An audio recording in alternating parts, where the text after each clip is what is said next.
And I am alive talking about movies once again. This is your warning. I am Multi-Topic Talk, and I will give you a review of Predator Badlands. And we will have spoiler ahead. So this is your warning. If you don't want to be spoiled, well, you know what to do. Come back later. And yeah, I cannot wait to talk about this great movie. We will also talk a little bit about the IP overall because it's a big franchise. So let's move on to the intro now.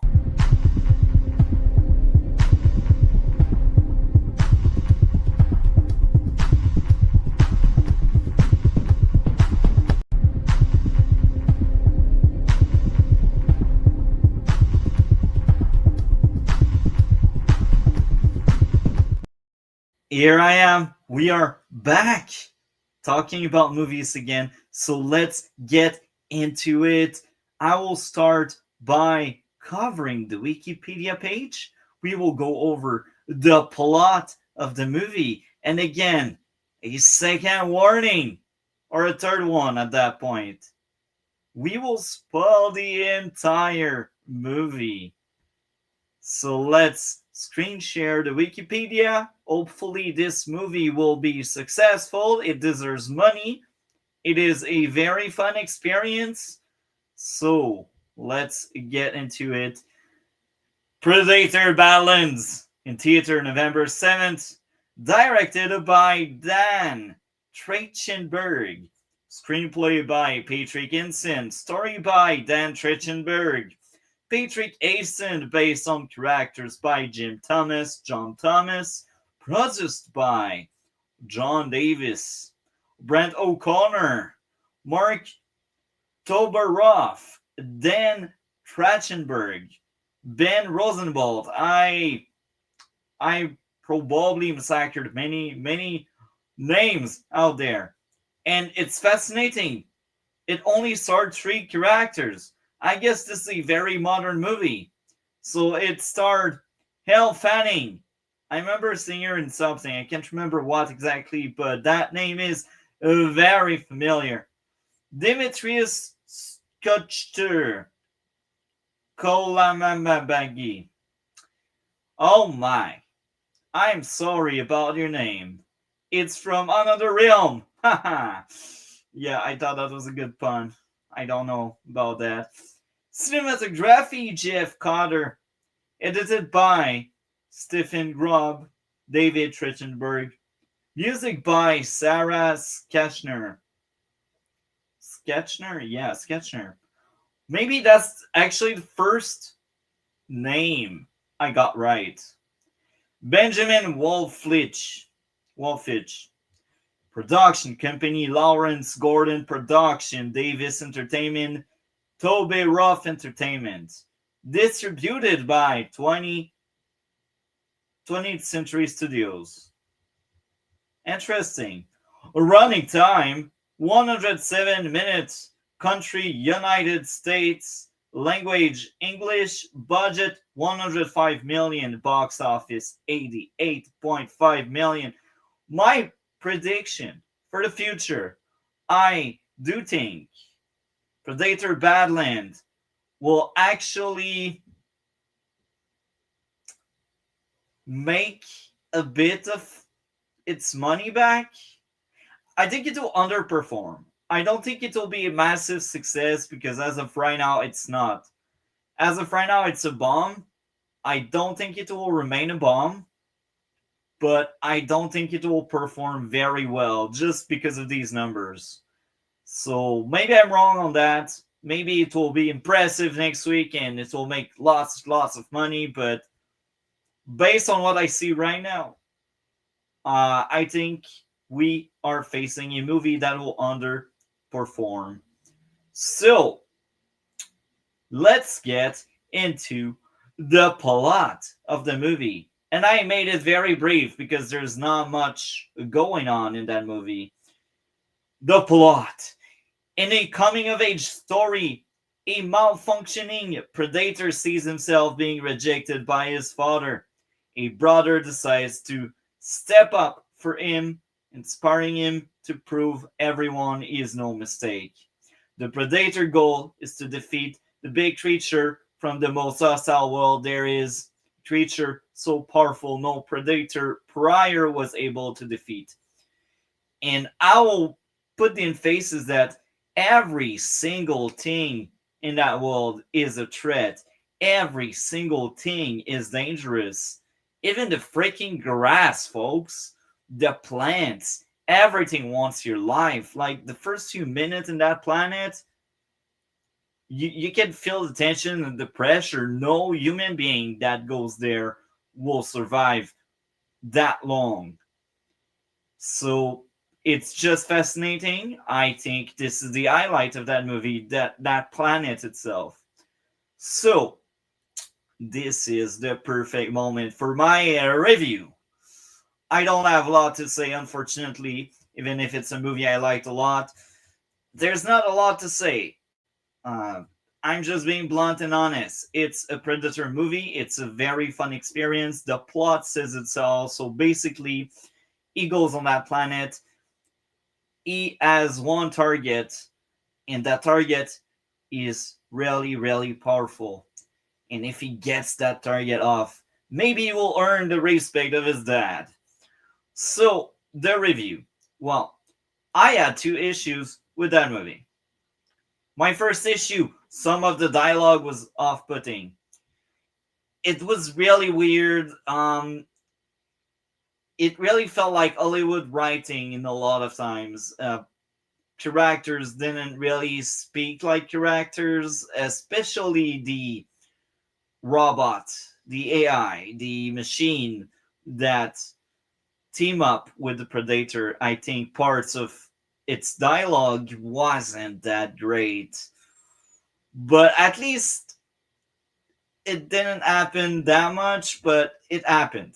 Like it's 2025. I think dialogue overall in most movie has dropped, and maybe that's a hot take. I don't know, but I feel like a lot of these writers are millennials, and you can tell just by the writing. And it's unfortunate, folks. It's unfortunate. You will be remembered as the one generation that doesn't know how to make good dialogue. My second issue, during the escape of the ship the enemy had, the enemy could not aim. That was quite late in the movie, to be honest. So I was on for most of the trip. I think that was a very fun experience. And maybe, I have another hot take, but I think this is the best Predator movie out there. I liked it so much. No offense, Arnold Schwarzenegger. I really like your movie. That was a great movie. I remember vividly giving like a 9 out of 10 to this first Predator movie. And I have another hot take. Yes, here the show. It's the hot take show because we always have these. I think the second Predator was as good as the first one. Maybe I would place the first one just above, just because Arnold. That's it. But the second one, I liked it a lot. Anything after all the way up to Prey wasn't worth it. But hey, we got really two strong installments. We had Prey that was quite enjoyable, and now we have Badland that's even better.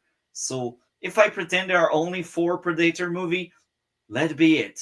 It makes sense for me. Now I was overly negative. I had only 2 issues. So let's get into the likes, because there are likes. I think we had cool music, cool set design and costume design, nice humor. I think the humor did work very well. Great action. The lore around everything and the planet being dangerous was great. The depth of the brother driving the character quest further was great. Nice theme of the predator wanting is that acceptance. Nice theme of being an outcast through the predator being rejected by daddy and the girl robot malfunctioning and changing and no longer having the same goal as prior. Nice team up stronger together because this predator only defeated that big creature because he had a team. They were together. They worked together. All of the other predator were seeing creature as tools. At first, this what the predator thought it was about the robot, but then he had that growth where, oh, you know what? You're more than just a tool, and it's fascinating, enjoyable, a great, the way to do it. Anyhow, um, the next thing to enjoy about that movie, nice growth of the predator rejecting his people as he came to adulthood. At the very end, he's in front of his dad. He's like, you know what? I don't care about you. And they have that big fight. He wins the fight, and the movie ends. Great movie. So again, I spoiled the entire thing. Um, Predator realized he didn't need his dad, and that's very interesting. Um, that's growth there. With that being said, I think I will give Predator a Badland a 9.5 out of 10. Again, this was a great one. So now the next segment of the stream is the Rotten Tomato segment. Let's get into it. Let's get into it. There we go.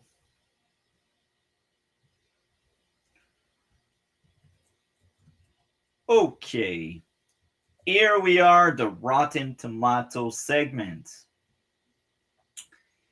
Trachtenberg tip is add to all of the past stories, but refuses to be beholden to any of them, with a 3.5 out of 4. Interesting.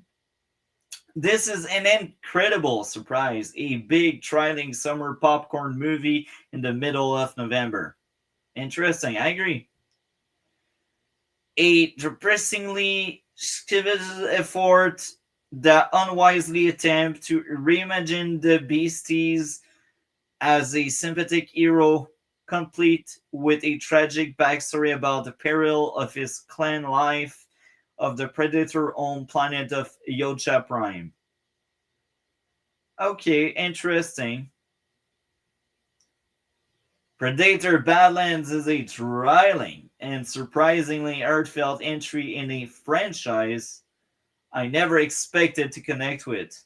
So Kevin Mayer gave a 2 out of 5, so that'd be a 4 out of 10.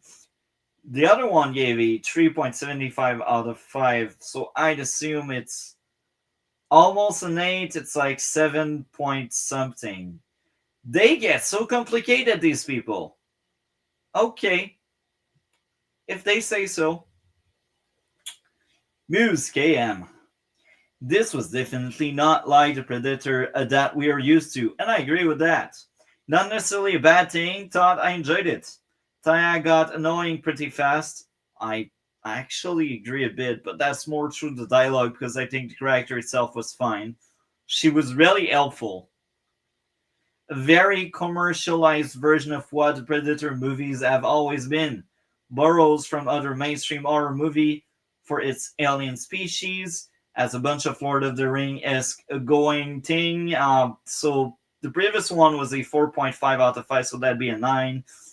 And this one is a 3 out of 5, so that'd be a 6. Interesting.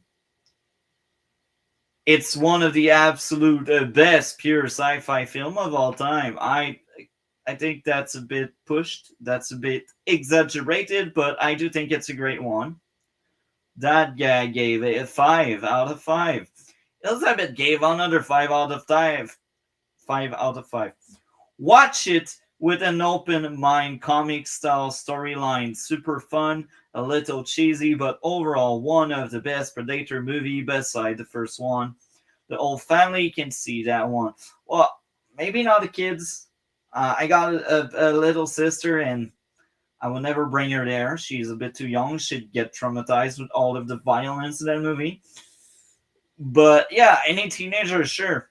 As long as you respect the age that movie has to offer. It's no kids movie.